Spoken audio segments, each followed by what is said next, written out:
keep going on with my life, but it's there hanging most of my day. I'm wondering a lot about my recovery and I'm obsessive about it. I know it's wrong, but will it ever go away? Did your OCD go away with or without medication? So I would say it keeps hanging out for most of the day. This is really tough with all forms of OCD and all forms of mental health disorders and symptoms. A lot of recovery is about being able to have the symptom there and withdraw our attention and our thinking, our ruminating and our compulsions and our behavior in response to the symptom. So it's like in the beginning the symptom is here and this is life, and then what we're wanting to do over time is put more and more attention onto life and to be able to allow this to be here, but more and more to be focused on values. And in the beginning you can't. It's like this. You can see my lovely callus from weight training there, but yeah, you know, in the beginning it's like this, but then over time it kind of, there's going to be back and forth, and you want to get to a point where you're really okay with it being like this through training, through practice, and then more and more you're going to start to tune into this experience. It's tough, everyone struggles with it, and lots of skills on this channel to help with that.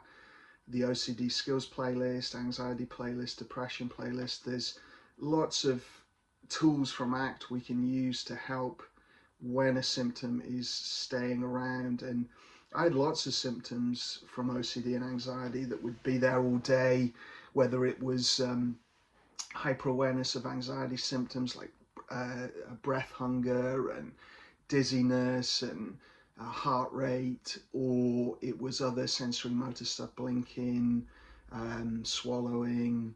I had a lot of awareness of my bladder and bowels, and if you have that in your awareness all day long, that is a tough thing to learn to accept, but you can learn to accept all these things. It sucks, no one would choose to have this. Same with hyperawareness of thoughts and just ongoing intrusive thoughts, all those ongoing symptoms, hyperarousal, which is just high levels of anxiety that are rolling, and it might feel like a panic attack is just coming and going all day. These are tough symptoms, but we can learn to accept them. We can learn to be very focused and present even with these symptoms, and then it gets a lot easier, and then eventually they do start to have gaps in how much you're experiencing them. They go to little whispers in the background rather than a loud shouting voice. But it takes a lot of training and practice, and I'll keep saying it here on this channel, seek help if you are really struggling. You need a therapist to help you to do this, or a recovery support in some way, a community, evidence-based community, if you can't afford therapy and you can't access it. So it's very important to get support if you're really struggling with this. And we're wondering a lot about recovery and obsessing about it. Yeah, this is sometimes called meta OCD or recovery focused OCD, where we're just getting obsessive and compulsive about the symptoms and recovery, and fear of relapse is another big one, or fear of mental health distress like depression or other symptoms. And we've just got to use the skills on that resistance. So you have the primary OCD or difficulty, and then your mind comes in with a secondary worry and obsession, and like anything, we've got to use our skills with it. And with this one, we might spend some of the day thinking about it. You might do some deliberate reflection and intention setting and analysis of how you're doing with your recovery skills, but you just don't want that to be going on all day. So you want to do that for 10-15 minutes max, and then you move into your next values-based action and what you're doing. You try and get out of these thought loops. Could you please again make a video on how to apply diffusion in the moment with examples of it as well? And if diffusion is seeing thoughts and emotions as intrusive, And if acceptance is just letting them be, then do I have to remind this basic knowledge in the present moment, or should I apply acceptance and diffusion in the present moment with some technique? And by the way, what are those techniques? Great question. I would say have a look at the diffusion videos. I've got a couple of longer diffusion practices on the OCD skills playlist. And diffusion is the principle of being able to observe our thoughts with this quality of acceptance and distance, and then to be able to allocate our focus, attention, and engagement into things that matter with us. So it's sort of this ability to observe stuff. So if I want to, I can have some distance, or I can allow it to be there and then engage in life rather than being caught up with it, giving it all my attention and cognitive processing and thinking, analytical thinking. So I have this distance and I'm not reacting to it. So then within ACT, there are lots of diffusion techniques. So if you grab a book by Steve Hayes or Russ Harris, you'll see lots of different ways of noticing, naming the story, different tools to get this sense of distance. And you can try and use all of those. I like the simplicity of just noticing and refocusing, or at most noticing and naming and refocusing. So you can explore that in much more detail doing the practices, and to be honest, you will learn it through practice. It's the first part of Dropping Anchor. All of the skills on this channel have diffusion within them. The more you practice it, like any skill, it will make more sense and you'll be able to use it more easily. Do I have to remind myself of this acceptance? So you can use self-talk to remind yourself about acceptance. You can either say, okay, I'm going to accept and allow this, or if that's hard to say because I'm really struggling with it, okay, I'm going to practice acceptance or practice allowing this thought to be there, or tolerating. Sometimes tolerance is a better word in the beginning because it shows that it's aversive and difficult, but I'm willingly, tolerating it. But I prefer acceptance ultimately because although it's a difficult word with mental health challenges, acceptance here is accepting the stuff we can't control. And you can change anything you can control, i.e. what I allocate my attention to, but I'm going to accept the automatic intrusive thoughts that I can't control. So not accepting the content or the topic or anything like that, but accepting the presence of intrusive thoughts. And acceptance, means that I have more willingness for it to be there. So there's less struggle that's going to be amplifying it. Even with tolerance, there's a degree of struggle that potentially could be amplifying it. Or acceptance, there's something to learn. Even the most difficult intrusive thoughts I've experienced in my life have taught me how to be resilient, how to not take my mind so seriously, how to accept painful and uncomfortable emotions and sensations. And that's the silver lining. And acceptance has this sense that we're learning something, we're gaining something from it. I mean, diffusion in a way is the cognitive diffusion, and acceptance is this broader principle of accepting anything we can't control, and any internal experience, really, acceptance of the internal experiences we can't control. So you could use a little bit of self-talk, but it's really pointing you at the skill. The skill will come through time. So self-talk can point you at acceptance, and it can set an implementation intention in your mind to try to cultivate this. But really, like riding a bike, it's something you learn by doing, and you start to get the feeling of it through practice. But a bit of self-talk could help you get on the bike and could help you remember a couple of fine points that are useful. The caveat is you don't want to be ruminating about technique and doing lots of meta OCD about recovery and the uncertainty in the techniques. If that's happening, diffusion and refocusing on values. And so the techniques, the best thing to do is just to practice the diffusion practices I put on this channel, and then you'll start to get a feel for what the techniques are.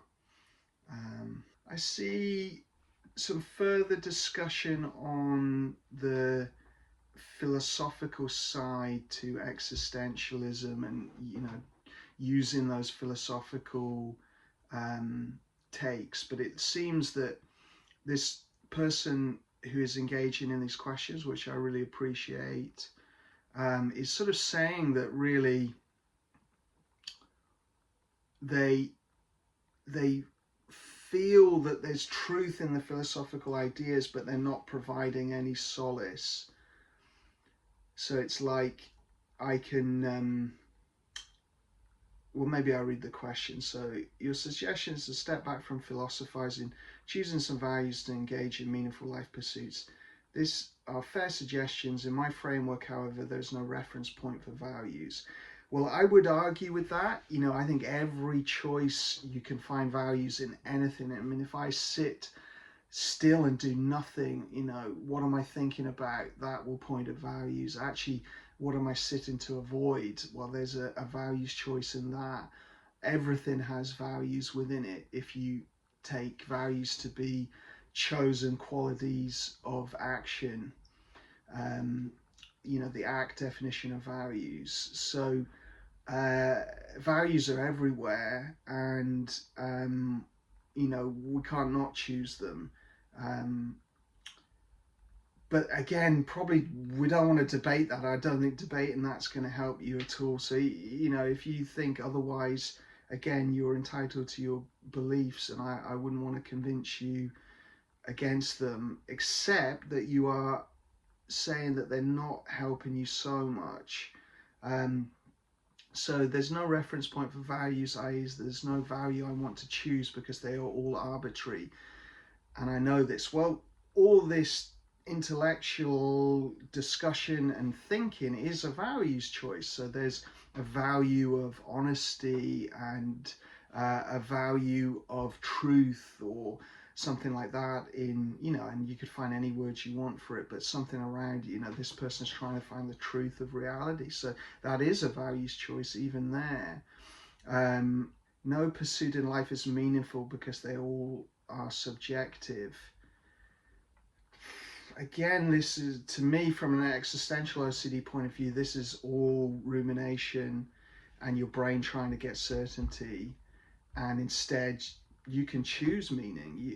If I do anything in life that relieves suffering and promotes more well-being, happiness, then that is meaningful, because if someone comes and stabs me in the leg right now, it's going to be pretty meaningful to get that knife out and sort it out and get some pain medication and get that wound cleared up. That will all feel very meaningful and important in that moment. And it's an extreme example, but I think the same is true for everything, that you can make a choice. Now, if your brain counters that and says, no, there's not meaning, that's relief of suffering, that's not really meaning, well, that's all rumination. That I would say, again, see what happens if you get better at observing that and not responding to your brain, and then choosing meaning, even if your brain says that's not meaningful and it's arbitrary and all the rest of it. If you are suffering, which it sounds like you're saying you are in the question, and this philosophy is not helping you, well, see what it's like when you really can get out of that rumination and focused on life, and you'll be able to engage in this again. You're not going to switch off your deep capacity to think and analyze, which you're obviously great at and is probably a real asset in many ways. That's not going to go, but to be able to put that on a leash and to be able to engage in life, even with that voice chattering away, to the point where it isn't bothering me, or I can let it go completely. Let's get to that point and see what happens there, and see if the questions around meaning are so important. I understand I'm choosing them arbitrarily, and thus fakeness intensifies the suffering. Well, that's resistance. That's the brain resisting and saying, like, trying to talk you out of making a values choice that could improve your life. So whenever a brain resists, we want to diffuse that again and choose. Brains will always resist when you're struggling with your mental health because it thinks it's helping you. It thinks it's solving uncertainty, relieving suffering, protecting you from future events that would be either very depressing or very anxiety provoking challenges. There's a function to what your brain is doing here, and the key thing is that we can choose to not buy that story and to get some observing distance from it, and then to pour our attention and focus and connection into life and into chosen meaning, so sources of chosen meaning. And then the brain says, no, it's not, it's all fake and arbitrary. Diffusion, refocus. My brain did a lot of this. It would question everything, and it would say, you know, you don't feel this, or this is fake, or this or that. But it doesn't do that forever if you get better at diffusing. And then actually it feels incredibly meaningful all of a sudden, because you are like, what are the chances I could be born in this life? You know, how many billions of other versions of me could have been born, you know, if my parents hadn't met, my grandparents hadn't met, you know, something had happened different with genetics and reproduction, biology, you know, the sheer chances of being born in this life, in this moment right now. I mean, God, if that's not a source of meaning, I don't know what is. Now, when you're deep in existential OCD, you can't see that. Your brain will talk you out of it. But if you get good enough at diffusing from your mind, so getting distance from the mind, drawing the attention away from that analytical process and pouring it into values and meaningful actions and goals as well, not just values, but objective goals, things to achieve. As your mind resists all of this, you get better at doing that. You might find you can tap into the incredible meaning in this moment right now. But you know, it's an uncertainty. Maybe it isn't meaningful, but I can choose to see it that way and to connect with it that way. And if my mind gets out of the way, it certainly feels like that. So, you know, that's what I would say. Again, you know, learn to put the philosophical, analytical thinking down, engage in life. When you get good at that, then revisit this stuff and choose to dip in and out of it. At one point, I just realized that the free trial on life is over, and the rest is up to me in an open world. Everything I knew prior fell apart. I'm alone and don't really know what to do now. Yeah, that sounds really painful. What I'm hearing in that question is, I guess, life to a certain age is very much constructed for us, so we might not be questioning that at all. So, you know, our life is very well structured as children. I mean, leaving aside traumatic, difficult environments and other problematic things, but for a lot of people, life is very structured. Friendship is very available, hobbies are very available, and we don't question any of it. And then you have an existential crisis and it starts to get you questioning everything, and then you can feel very alone. And I think the things that can be helpful are all the ideas we're sharing on this channel, but particularly getting better at diffusing, getting better at accepting loneliness and being able to make room for that feeling, then deliberately choosing to connect and building up structure in our life so that it does become structured again, and we have meaningful goals, and we are working on social connection so that we, you know, feel more connected. And if we're already doing that but we feel disconnected because of our mind, then using our skills in social connection to get out of the rumination and to bring alongside acceptance and connection together, or engagement together. So I would say, you know, work on all these ideas on these various existential videos and the OCD skills playlist. Seek connection, be deliberate about your life, be action orientated, pick up the hobbies you used to do, connect with the people you used to be connected with. If you're struggling with that, go out and find new things. Be like a child again before you got tangled up with this, where you try things out and you see how they go, and you know, get out of the mental loops that will rob the joy and connection and meaning from everything. and get good at that.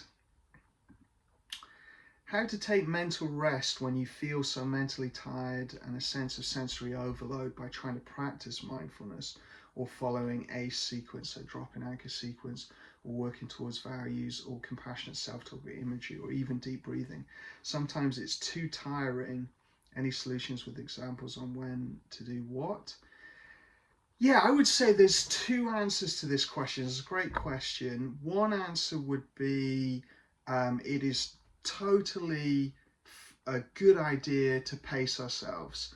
And if we are pushing out into life and doing challenging things and building up our skills, it is completely fine to then have time to yourself, have time alone, time with your interests, to rest, to relax, and to do all of that. Now, it may not be that simple, and our mind might get into all that rest, and we literally can't lie there and relax anymore. We can't listen to music and chill out, or if we're dealing with sensory overwhelm. And for some people listening to this video who may have neurodivergence, like autism and specific sensory needs, then it can take some time to figure out what is the best way for me to rest and take care of myself and support my mental health. So often you're going to need help with that, but you could try different ways of resting. I like non-sleep deep rest, that practice. So if you Google NSDR or go on YouTube and do non-sleep deep rest, Andrew Huberman has a good one. That practice I think is a nice way to relax and rest. Personally, I need some time to myself, so I get out in nature and I walk and I have some time without anything coming in. So not listening to auditory inputs or anything, just time either connected with my environment or thinking gently about things that are helpful and good to think about. And I need that time, and some people need more social connection, so learning about yourself and what you need.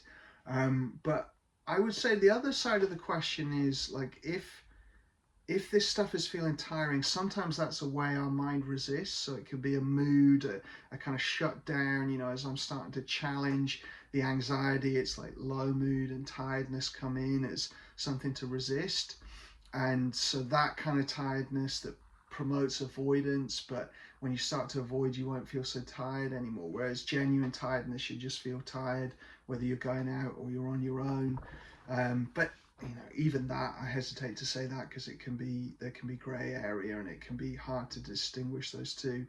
But sometimes we need to do more when we feel tired. So we need to do more physical exercise, get better at accepting tiredness, get better at engaging. But that's a very complex question, and I would need to know the individual's situation, because other people definitely need rest and pacing, and if they push, they're going to burn themselves out and have chronic fatigue issues and things like that. So it's very individual, but I guess you can experiment and try different pacings, different ways of relaxing, things like non-sleep deep rest, guided hypnosis, guided relaxation. They can all be awesome ways to relax. Progressive relaxation from CBT, things like that are all great. Deep breathing could be useful for a lot of people. Maybe some people not so much if you have hyperawareness of breathing or air hunger or things like that. So there's some broad brush ideas, but I would sort of plan out your rest times and try some different ways of resting, and just listening to audiobooks and music and things, and podcasts can be a really good way to rest as well. It can be very tiring working on recovery, but being stuck in OCD and anxiety and depression and other difficulties is much more tiring. This tiring is a bit like exercise, where it is producing a fitness in the long run, whereas avoiding exercise and becoming sedentary can be equally as tiring, but it isn't good for us, obviously. Hi, thanks for the content. How can I deal with the fact that my brain believes it is seen through the uncertainty and absurdity of life? I'm learning to deal better with the DPDR and existential questions. However, it feels as if I have seen something which is unseeable, and like I have to train myself to basically become ignorant. there is this really doomy feeling related to this. Yeah, I think a lot of people feel this with existential OCD and depersonalization, and it is super tough. I would say your mind will resist by saying you're you're denying reality or you're becoming ignorant. Um, all we care about in ACT is what is workable, what produces the best life for us: happiness, well-being, meaning. And if seeing reality as existentially hopeless was useful, then yeah, okay, let's go for it. But yeah, as we see in the comments and on this channel, it creates pain, and actually it is a manifestation of depression, and it is a type of OCD. And so if looking through that, getting distance and looking at life and engaging in life, and then the brain comes in and says you're in denial, it really is hopeless, it really is terrible or uncertain and absurd, then we diffuse that one too, and we keep going, and it's like the brain quiets down, and then who's to say what reality really is? Philosophy can give some pretty convincing answers, but if it's leading to misery, and as soon as you're out of that place, suddenly those questions don't seem so significant, and life feels great again, and we enjoy stuff, and our mind is not tormenting us in the same way. Well, who's to say who's right? It's an uncertainty, and no one has proved a definitive answer that everyone agrees on. So I would say let's choose the answer that's most helpful, and then expect our brain to resist this by saying you're in denial, no, it really is meaningless, or you don't have free will, or you don't, you're alone, or any of the existential sort of challenges. Let's get better at letting that voice shout away in the background and pursue a life of meaning and purpose and connection and compassion and well-being and values, and pursue meaningful goals and see what happens. Give yourself some time and see where you get to, and see which way of living feels better in the long run. It takes time. Mind will fight. My mind fought. I would do this stuff and it would be like, no, you're denying reality. There is no point or meaning in anything. You are alone. You are going to be unhappy.